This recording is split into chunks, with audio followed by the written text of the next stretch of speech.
If human beings are blessed with one gift, it's the ability to devise new and fascinating ways to kill each other. Ever-burning fire, sticky grenades, or tanks that shoot off nuclear missiles? These may sound like imaginary weapons straight out of a sci-fi movie. But these are all examples of very real and extremely weird weapons from the past and the present. Many of these ridiculous, odd, and exceptionally weird weapons were developed by militaries all over the world, but either provide impractical or never even got past the prototype stage. In today's video, we're going to take a look at some of the stranger and more impressive ways people have found to wipe out life. These ridiculous weapon systems, vehicles, and concepts were used mostly during World War II, when desperate countries threw together whatever they had to rally their people.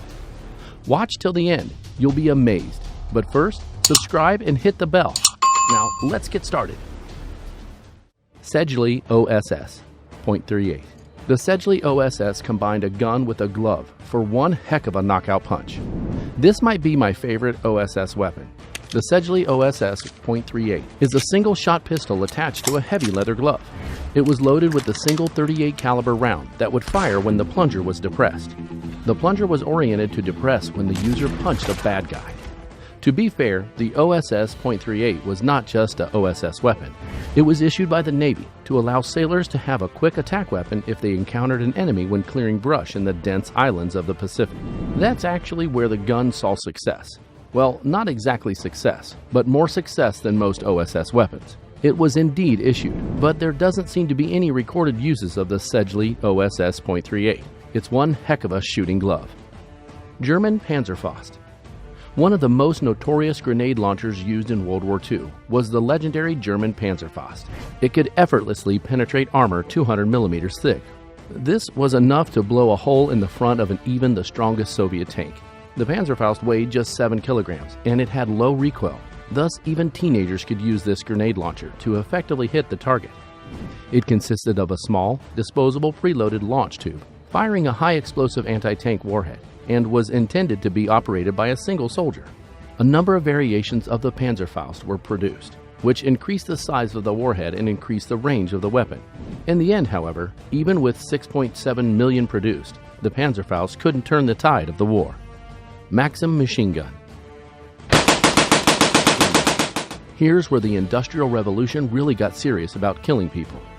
Capable of churning out 600 rounds a minute, the MAXIM was ugly destruction come to play whenever it was rolled out into the field of battle. MAXIM's invention brought industrial-strength killing to the battlefield. More than any other weapon developed in the late 19th or early 20th century, the MAXIM gun is responsible for changing the nature of warfare forever.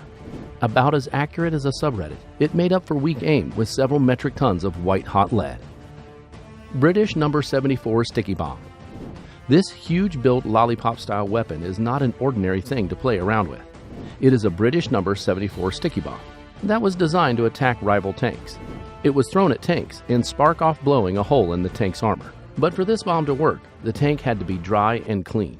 A sack covered with adhesive material was placed over the grenade, and in that way, it could stick to rivals' gear. But for this grenade to hit a tank, soldiers had to walk up very close to the enemy's tank. German STURMPISTOLE. If you think that metal stick with a grenade on it is pretty awkward and ugly, then look at this marvel. The STURMPISTOLE was an attempt by Germany during World War II to create a multi-purpose weapon which could be used by any infantryman. It was a compact bazooka that could be held in one hand, but still pierce through armor 80 millimeters thick. That's twice as thick as an S-34 tank's armor. It's like artillery that conveniently fits in your pocket. The weapon did not see mass production, and its intended niche was filled mid-war by the Panzerschreck and the PANZERFAUST series of launchers. KRUMMLAUF STG-4.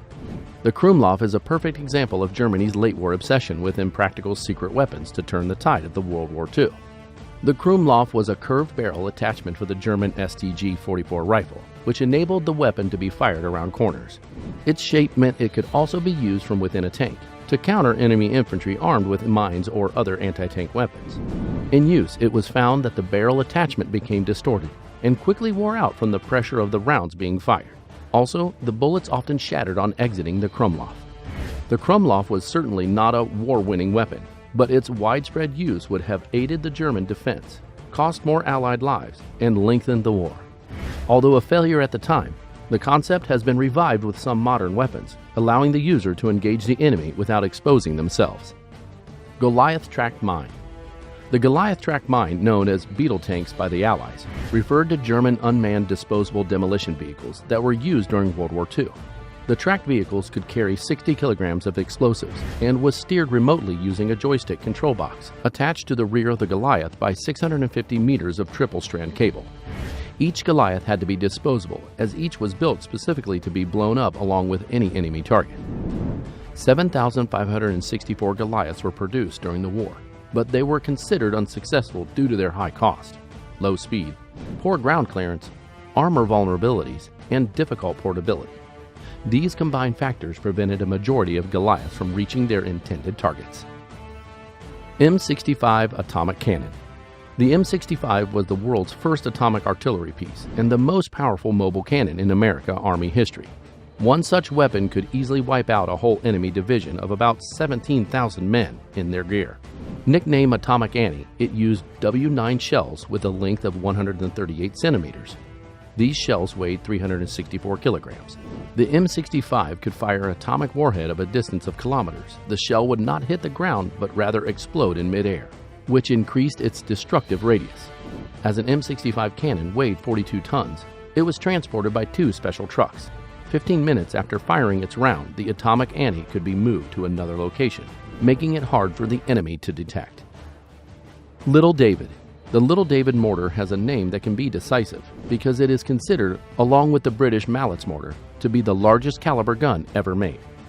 Little David had a 36-inch caliber mortar and could fire 3,650-pound shells through a 22-foot muzzle at a distance of 6 miles. 5 men were needed to load the propelling charge. 2 to ram the projectile into the muzzle, and 2 equipped with hand brushes had to crawl into the bore to clean it. The whole piece weighed 173,000 pounds and would be split up into 2 parts for 2 40-ton artillery tractors to transport it. VESPA 150 TAP. Another contender for the most bizarre war machines of all time is the VESPA 150 TAP.